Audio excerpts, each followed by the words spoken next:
আহিছে ঠিকে আছে, কিন্তু লেডিজ পুলিচ কোনো নাই কিয় তেওঁলোকৰ লগত? মইতো লেডিজ হওঁ ন, ঘৰত লেডিজ আছোঁ, লেডিজ পুলিচ কিয় নাই?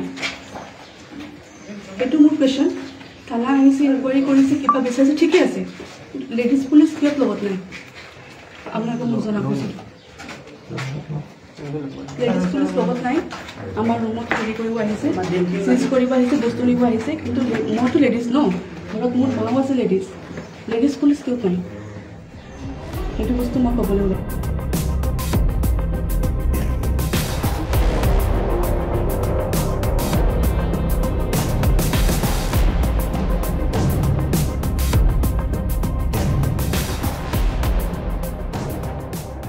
কথা এটা মই ক্লিয়াৰ কৰিব আহিছোঁ। পুলিচ ফাৰ্ষ্ট আহিছিল আমাৰ 4:30 বজাত, তাৰপিছত যি ডকুমেণ্ট পাতি লাগে চাই পেলাই লৈ গুচি গৈছে।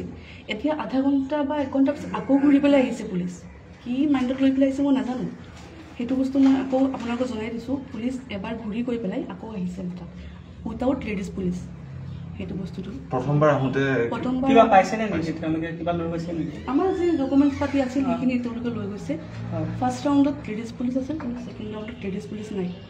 সেইটো বস্তু আপোনালোকে চাবচোন।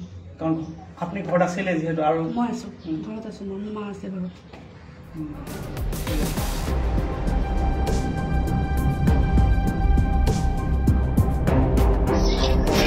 তদন্ত সম্পূৰ্ণৰূপে পঢ়া সুযোগ থাকিব।